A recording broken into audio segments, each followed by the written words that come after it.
Ruth La Paz, cualquier semejanza con la vida real es mera coincidencia. Adelante, Ruth. Buenos días, hermanos. Eh, ¿Me escuchan? Hola, ¿me Sí, escuchan? perfecto.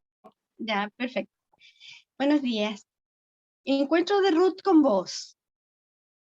Noemí tenía por parte de su esposo un pariente que se llamaba Booz. Era un hombre rico e influyente de la familia de Elimelech. Y sucedió que Ruth, la moabita, le dijo a Noemí: permíteme ir al campo a recoger las espigas que vaya dejando a alguien a quien yo le caiga bien. Anda, hija mía, le respondió su suegra. Ruth salió y comenzó a recoger espinas en el campo, detrás de los segadores. Y dio la casualidad de que el campo donde estaba trabajando pertenecía a Booz, el pariente de Elimelech. En eso llegó Booz desde Belén y saludó a los segadores. Que el Señor esté con ustedes. Que el Señor lo bendiga, respondieron ellos. ¿De quién es esa joven?, preguntó Booz al capataz de sus segadores. Es una joven moabita que volvió de la tierra de Moab con Noemí, le contestó el capataz. Ella me rogó que la dejara recoger espigas de entre las gavillas, detrás de los segadores. No ha dejado de trabajar desde esta mañana que entró en el campo, hasta ahora que ha venido a descansar un rato en el cobertizo. Entonces Booz le dijo a Ruth: escucha, hija mía, no te vayas a recoger espigas a otro campo, ni te alejes de aquí. Quédate junto a mis criadas y fíjate bien en el campo donde se está cosechando y síguelas. Ya les ordené a los criados que no te molesten. Y cuando tengas sed, ve donde están las vasijas y bebe del agua que los criados hayan sacado. Ruth se inclinó hacia la tierra, se postró sobre su rostro y exclamó: ¿cómo es que le he caído tan bien a usted hasta el punto de fijarse en mí, siendo solo una extranjera? Ya me han contado, le respondió Booz, todo lo que has hecho por tu suegra, desde que murió tu esposo, cómo dejaste padre y madre y la tierra donde naciste, y viniste a vivir con un pueblo que antes no conocías. Que el Señor te recompense por lo que has hecho. Que el Señor, Dios de Israel, bajo cuyas alas has venido a refugiarte, te lo pague con creces. Ojalá siga siendo yo de su agrado, mi Señor, contestó ella. Usted me ha consolado y me ha hablado con cariño. Aún ni siquiera soy como una de sus servidoras. A la hora de comer, Booz le dijo: ven acá, sírvete pan y moja tu bocado en el vinagre. Cuando Ruth se sentó con los segadores, Booz le ofreció grano tostado. Ella comió, quedó satisfecha y hasta le sobró. Después, cuando ella se levantó a recoger espigas, él dio estas órdenes a sus criados: aún cuando saque espigas de las gavillas mismas, no la hagan pasar vergüenza. Más bien, dejen caer algunas espigas de los manojos para que ella las recoja y no la reprenda. Así que Ruth recogió espigas en el campo hasta el atardecer. Luego desgranó la cebada que había recogido, la cual pesó más de 20 kilos. La cargó de vuelta al pueblo y su suegra vio cuánto traía.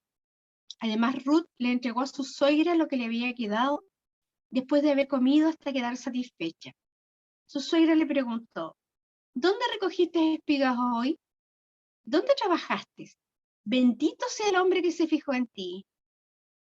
Entonces Ruth le contó a su suegra acerca del hombre con quien había estado trabajando. Le dijo: el hombre con quien hoy trabajé se llama Booz. Que el Señor lo bendiga, exclamó Noelí delante de su nuera. El Señor no ha dejado de mostrar su fiel amor hacia los vivos y los muertos. Ese hombre es nuestro pariente cercano. Es uno de los parientes que nos pueden redimir. Ruth la moabita añadió: incluso me dijo que me quede allí con sus criados hasta que terminen de recogerle toda la cosecha. Hija mía, te conviene seguir con sus criadas, le dijo Noemí, para que no se aprovechen de ti en otro campo. Así que Ruth se quedó con las criadas de Booz para recoger espigas. hasta que terminó la cosecha de la cebada y del trigo. Mientras tanto, vivía con su suegra. Hermanos, esta es palabra del Señor. Demos gracias al Señor.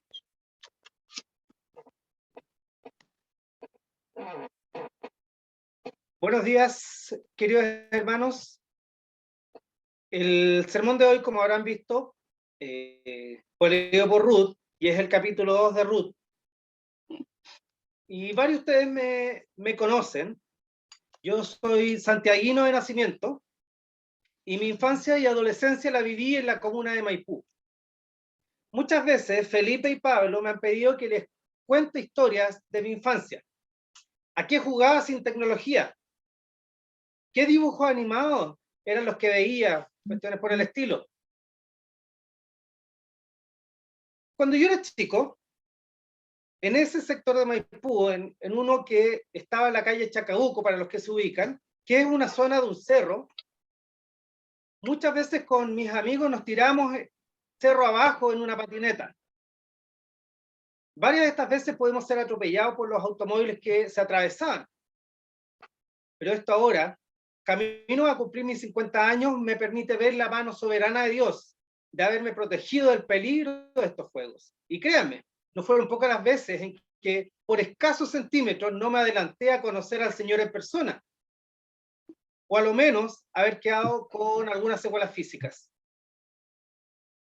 Ahora, les cuento esto porque, por un lado, hoy me da la oportunidad de mostrar la soberanía de Dios en mi vida, pero también porque recordar historias como estas me permiten ver que mi historia con Dios no comenzó cuando le conocí y le reconocí como Señor y Salvador, sino mucho antes. Esta reflexión de cómo el Señor ha cuidado mi vida, debo sumarla al cuidado que tuvo de mis padres para que yo fuera concebido. Pero también puedo retroceder a mis abuelos, bisabuelos y mucho más atrás. La mano de Dios en mi vida viene desde que el mundo es mundo.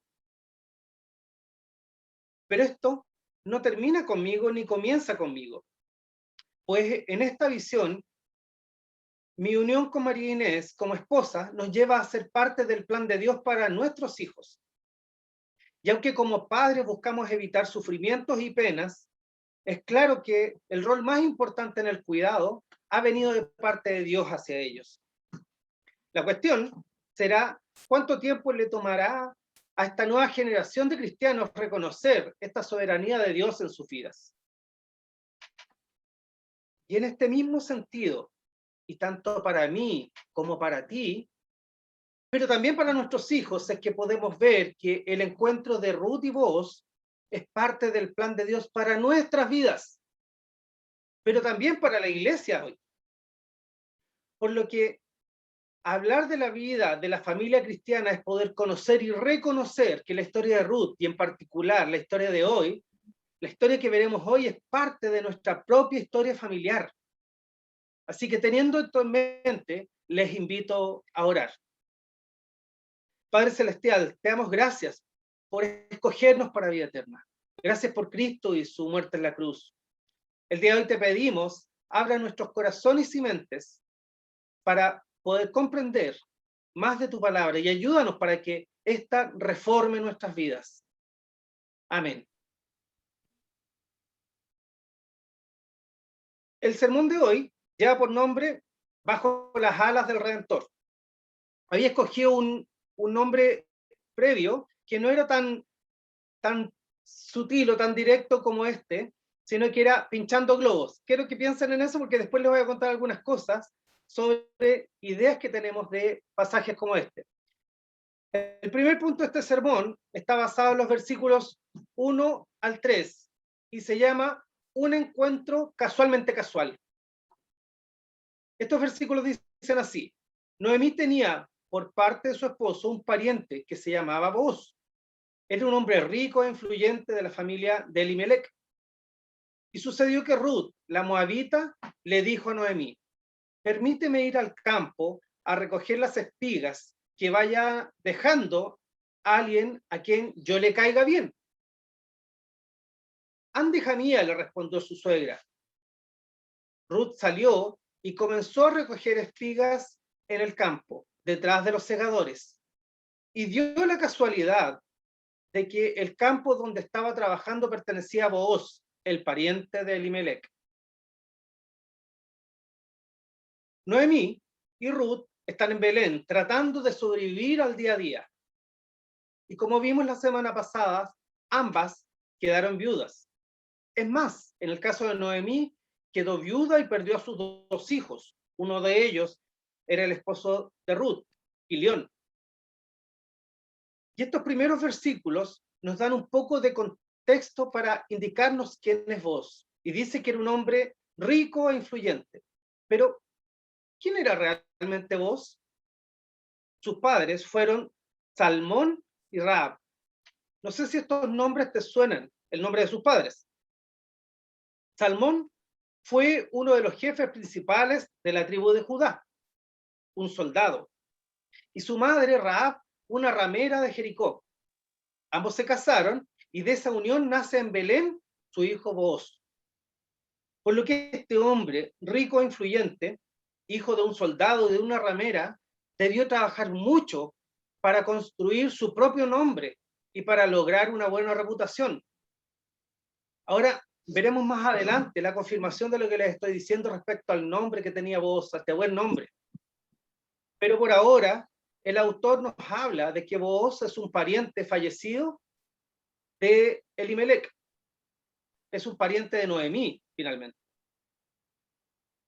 Esta conexión parental podría ser pasada por alto, pero hay un detalle importante si se desconoce la tradición judía de esos tiempos, y tiene que ver con la ley mosaica, la ley que estableció Dios por medio de Moisés. Esta ley indicaba que si fallecía el esposo, la viuda no debía dejar la familia, pero además el hermano del difunto debía casarse con ella y procrear descendencia, y de esta manera los hijos que tuvieran no serían del progenitor, sino que serían del hermano muerto. En resumen, él o los hijos, producto de la unión entre la viuda y el cuñado, estarían bajo la ley del levirato. Levirato en hebreo significa cuñado, la ley del cuñado. El problema es que vemos en este pasaje que Ruth no tenía cuñado. Sumado a esto, Noemí y Ruth habían vuelto a Belén porque allá la primera tenía un terreno dejado por su esposo. Pero esto conlleva a otro problema, y es que estas dos viudas no tenían varones en la familia que les pudieran trabajar la tierra, ya que dentro de la ley existía otra indicación que un pariente cercano podría redimir la tierra. Y esto quiere decir que hiciera la compra de la tierra para que el grupo familiar no perdiera patrimonialmente lo que había adquirido.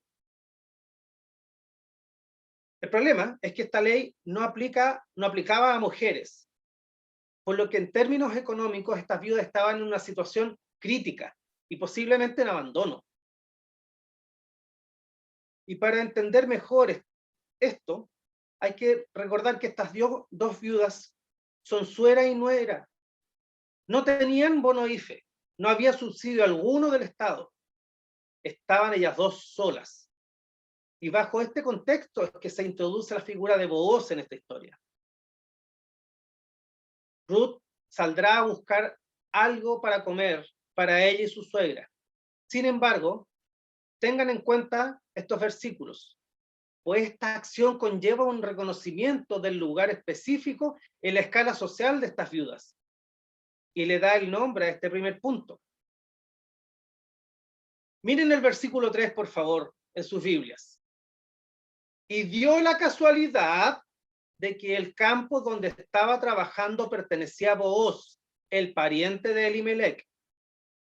Este concepto me llamó mucho la atención, pues al parecer el español no es capaz de describir con precisión la forma en que el autor quiere mostrar lo improbable que fue ese encuentro entre Ruth y Booz. Booz debió haber tenido muchos terrenos, grandes extensiones de tierra, y ese día visitó el terreno de siembra donde estaba Ruth. Una mejor expresión quizás podría ser algo así como casualmente casual, y me imagino al escritor haciendo comillas con los dedos. pues esta era una forma de decir que nada en esta historia es casual, sino que Dios ha guiado a estas personas a un encuentro inminente. La soberanía de Dios sobre sus hijos actúa de formas que no entendemos ni esperamos, por lo que no creamos ni por un minuto en la fortuna, la casualidad o el azar. Esto pasó porque Dios así lo quiso. Miremos ahora nuestro segundo punto, versículos 4 al 18. Y este punto comienza presentando a Booz en el mismo lugar donde estaba Ruth espigando. Y en esto quiero que por un momento quites de tu mente este componente romántico. Y aquí es donde voy a pinchar el primer globo. Trata de imaginar la acción de Dios en esta historia. Pues como ya mencioné, no vemos una coincidencia en este encuentro, sino la providencia de Dios. Y miren, Vos saluda a sus empleados y ellos responden con una bendición hacia su patrón. Lo que la tradición judía podía mostrar la estima y el respeto de su gente por un patrón benévolo y piadoso. Lo que reafirma el punto del buen nombre que el autor menciona hacia vos. Ya en el versículo 5, vos pregunta por esa joven que termina siendo Ruth. Posiblemente varios de ustedes tengan en mente la portada de la película sobre el libro de Ruth, pero siento desalentarte. Sácate esa idea de la cabeza, pues el versículo 7 muestra que Ruth debió suplicar para poder recoger algunas espigas de las que caían al suelo. Esto nos permite tener una idea del lugar social de Ruth, y estaba junto a todos los que no tenían familia, ancianos sin descendencia, huérfanos, viudas y extranjeros. Así que tenía dos clasificaciones aquí. En síntesis, ella estaba al final de la escala social, por lo que podía recoger grano después que los trabajadores cosecharan la tierra. Estas personas sin apoyo podían recoger de lo que había caído al suelo.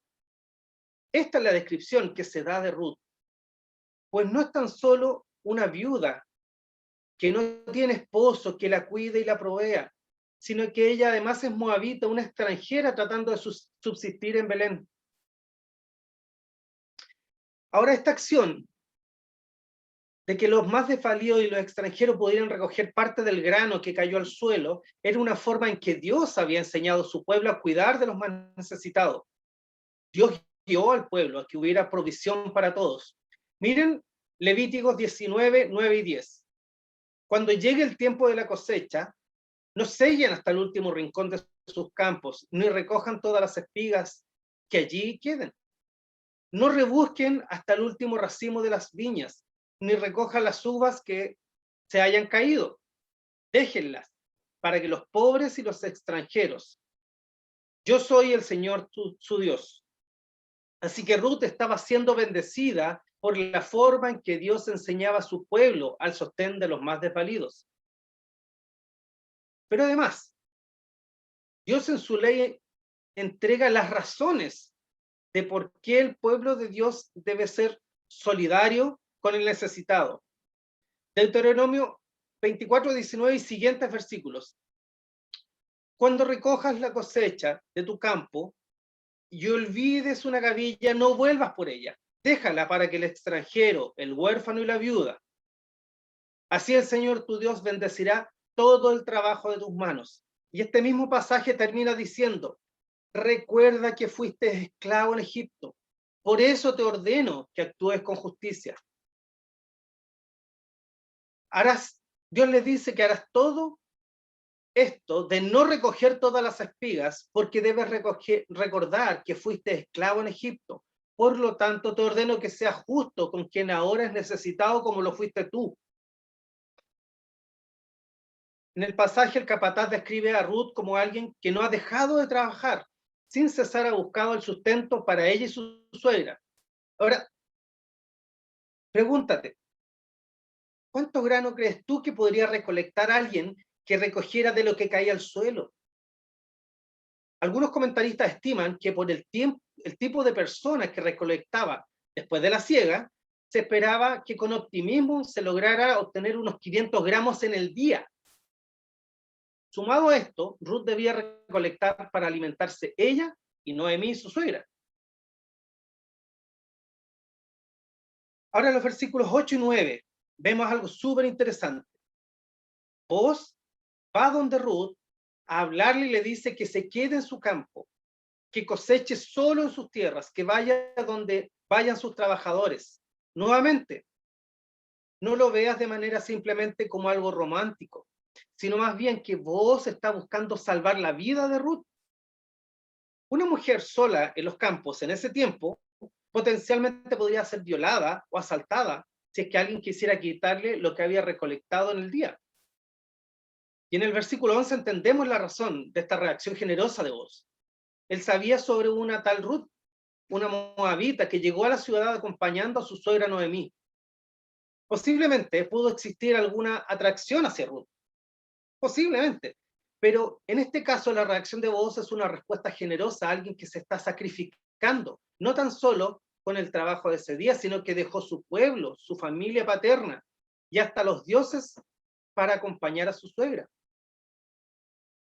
Y quiero detenerme en algunos puntos de este segundo punto del sermón. Versículo 12. Que el Señor te recompense por lo que has hecho, que el Señor, Dios de Israel, bajo cuyas alas has venido a refugiarte, te lo pague con creces. Vos la bendice y le dice que Dios la resguarde bajo sus alas, como una bendición a todo lo que Ruth ha hecho con su suegra o por su suegra. Nuevamente, cuando hablamos de un resguardo bajo las alas, tendemos a idealizar suponiendo la idea de unos polluelos bajo las alas de una gallina. Pero el concepto que está expresado en esta bendición apunta más bien a la idea de que Dios cumple con la figura de un ave protectora tipo águila, portentosa. Pero este concepto judío mostraba que a qué cuidaría o a qué bendeciría a un pájaro bastante esmirriado. A esto se refiere esta bendición, a alguien que ha sufrido, que ha sido golpeado por la vida, que está en el suelo y no es capaz de integrarse y seguir peleando en la vida. Ha sido bendecido por la vida y es Dios quien le restaura y le cuida. Versículos 13 y 14. Ojalá siga yo siendo de su agrado, mi señor, contestó ella. Usted me ha consolado y me ha hablado con cariño, aunque ni siquiera soy una de sus servidoras. A la hora de comer, Boaz le dijo, ven acá, sírvete pan y moja tu bocado en el vinagre. Cuando Ruth se sentó con los segadores, Boaz le ofreció grano tostado. Ella comió, quedó satisfecha y hasta le sobró. Es interesante que Boaz sea sorprendentemente bondadoso con Ruth. Sé lo que muchos están pensando de un incipiente interés amoroso de Boaz, pero parece ser que este hombre, más que eso, está valorando el sacrificio de Ruth por Noemí. Piensen en esto, de verdad. A esa hora del día, la hora de almuerzo, Ruth lleva media jornada trabajando, jornada que debió comenzar posiblemente a las 7 de la mañana o antes, por lo que esta mujer debió estar chascona, cansada, sucia.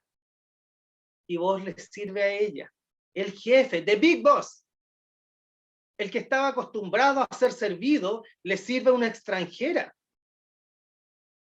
Ruth ya no era tratada como una viuda ni como una extranjera, menos aún como una viuda extranjera, sino como una más dentro del pueblo de Dios. Ha sido adoptada dentro de la familia de ese pueblo.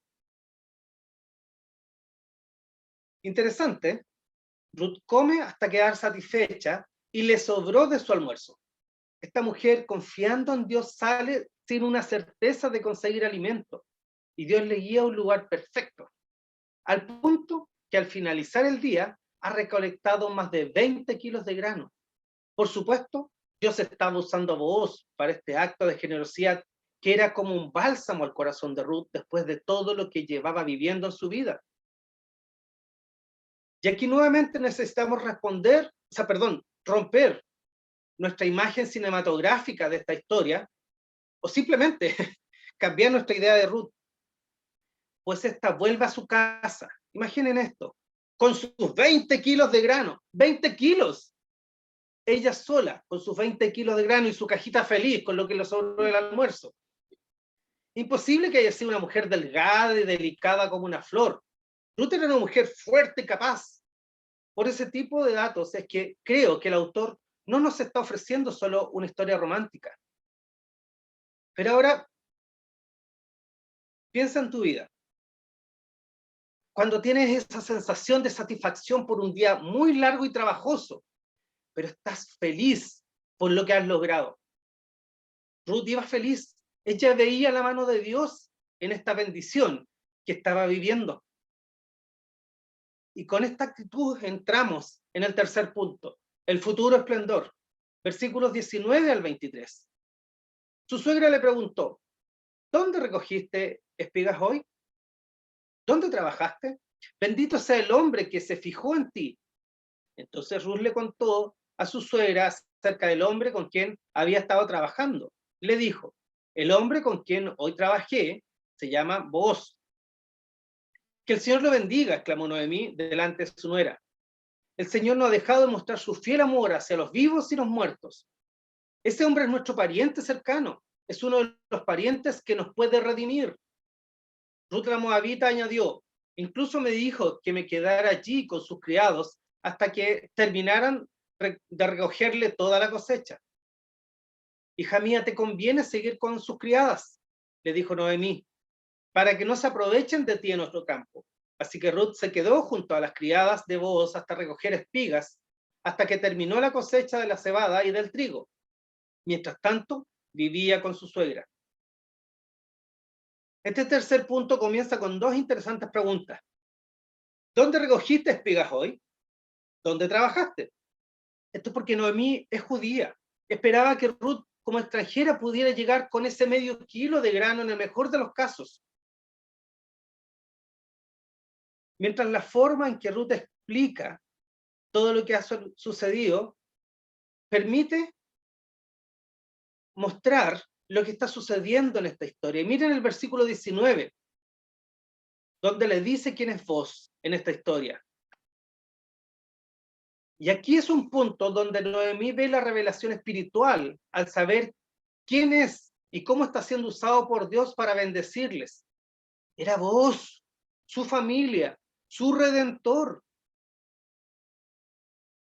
Versículo 20, Noemí le dice, el Señor no ha dejado de mostrar su fiel amor hacia los vivos y los muertos. Pero aquí hay algo súper relevante, porque es la misma que anteriormente en el capítulo 1 dijo lo siguiente. El Todopoderoso se ha colmado, ha colmado mi vida de amargura. Y al versículo siguiente dijo, me fui con las manos llenas, pero el Señor me ha hecho volver sin nada. ¿Por qué me llaman Noemí si me ha afligido el Señor? ¿Si me ha hecho desdichada el Todopoderoso? Fíjense cómo Noemí ha cambiado de actitud. Está mostrando una mujer que no se ha quedado pegada en el pasado, sino que se vuelve a la bendición futura que está viendo. Y este capítulo termina con Ruth explicándole la aventura de ese día y mostrando que los malos días estaban pasando y que el horizonte mostraba mejores oportunidades. Muchos tradicionalmente ven esto simplemente como una historia romántica, pero déjenme pincharles el globo nuevamente, detallando situaciones con otra perspectiva. Como ya mencioné, dudo que Ruth fuera una mujer con medida de mis mundos. Más bien debió ser una mujer robusta, pero también con una actitud de vida admirable. Ella va a hacer lo que tiene que hacer. Hay hambre en la casa, va a buscar alimento para proveer. No le importa el cuidado de las manos, no le importa el que dirán, pero no quiero que se precipiten pensando que estoy haciendo una crítica a las mujeres hoy. Para nada. Mi crítica va a cada uno de nosotros, pues la vida de Ruth debiera ser un reflejo de nuestra actitud de vida respecto a nuestra vida espiritual. En esfuerzo, en testimonio, en servicio a los demás. Pero la iglesia de hoy tiene un alto número de flojos espirituales. Como en todo, no todos, pero se ve una fuerte marca de una incorrecta actitud espiritual en la iglesia. Ruth es un ejemplo de servicio para todo cristiano en el día de hoy. Ahora, vos, ese hombre soltero, millonario, influyente, claramente debe haber sido feo. La Biblia no nos revela si vos es viudo o solterón, pero llama la atención, siendo un buen partido. Sin embargo, estaba aún disponible esperando a la mujer perfecta. En ningún caso era de perfil griego. Pero no piensen que soy tan superficial, pues nuevamente veamos la actitud espiritual en este hombre que ha escuchado lo que Ruth hace por su suegra. Por él apoya y bendice tal sacrificio. Esto es lo mismo que vemos en Cristo. Jesús siempre pierde. Él no gana nada con lo que yo haya hecho. Seguro que todo mi esfuerzo personal será equivalente a esos 500 gramos de grano. Pero es el Señor, con su salvación, el que me da los 20 kilos espirituales. Algo que yo nunca podría hacer.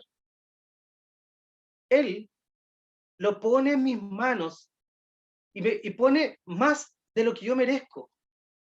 Jesús ha muerto y ha resucitado para darme salvación, que tú y yo nunca podremos obtener. Piénsalo.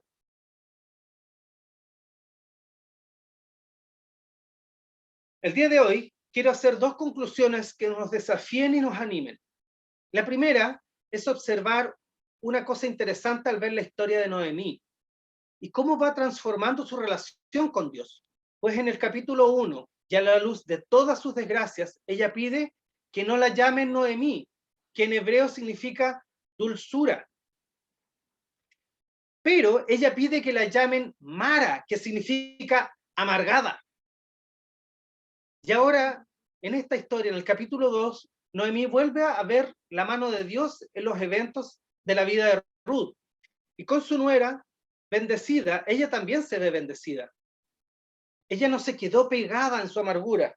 Ella no se muestra autocompadeciéndose por sus tragedias, sino que ve la bendición en el camino que está recorriendo en ese momento. No sigue mirando hacia atrás. Por lo que esta también es una enseñanza para la iglesia hoy. ¿Lo estás pasando mal? Bienvenido al club. Eso no escapa a la vida de cada una de las personas que estamos hoy aquí. Por lo que el desafío que veo en esta historia de Noemí es ser invitados a crecer espiritualmente en la vida, pero mirando hacia adelante, hacia lo que ha de venir.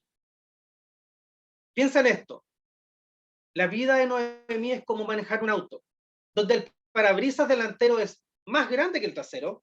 Nadie maneja mirando hacia atrás permanentemente, sino más bien mira hacia adelante y de vez en cuando mira hacia atrás, solo para orientarse y manejar su vida usando el panorama más amplio, que es la vida presente y guiado hacia la vida futura. Pero muchos solo hablan del pasado y lo mal que lo han pasado. Eso lo respeto. Pero como el futuro lo guía a Dios, animémonos a verlo con optimismo, sabiendo que la vida eterna será el gran gozo de nuestras vidas. Ahora, como segunda enseñanza, vemos el desafío más grande para nuestras vidas. Esto lo encontramos sin lugar a dudas en la historia de Ruth.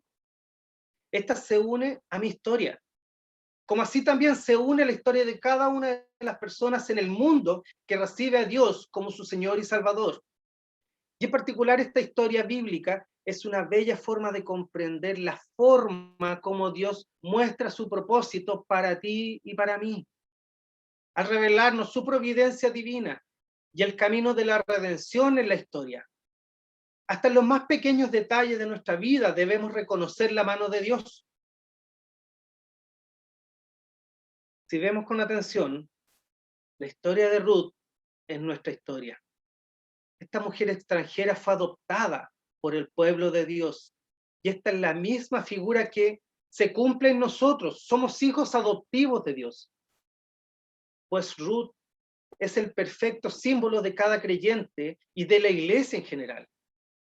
Ahora bien, en vos vemos una figura cristológica imperfecta, pero funcional para revelarnos la forma en que Dios trabaja en la historia de cada integrante de su familia.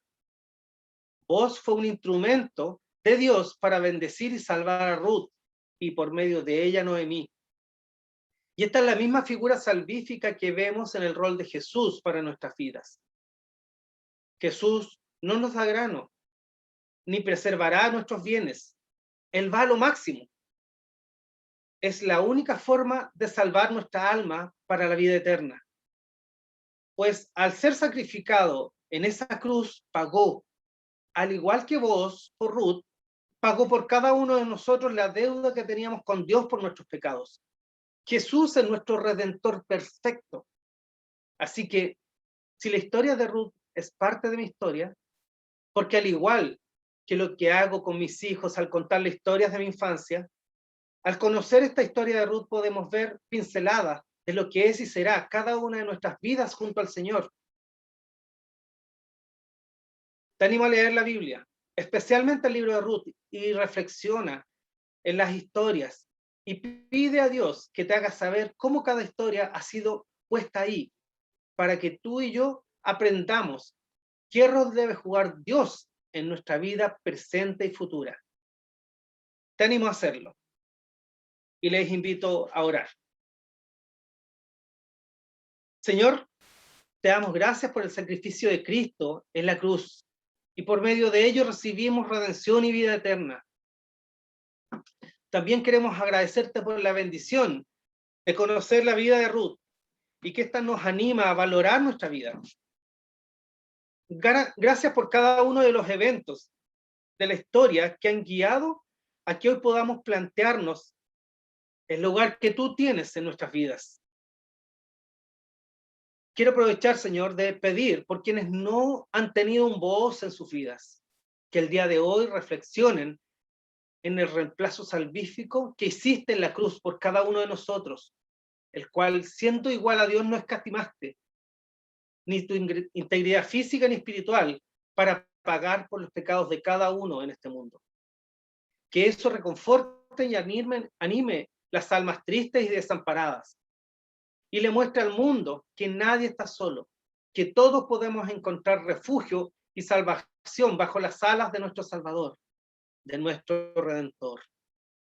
Amén. Y para el Señor toda la honra y toda la gloria. Amén, muchas gracias.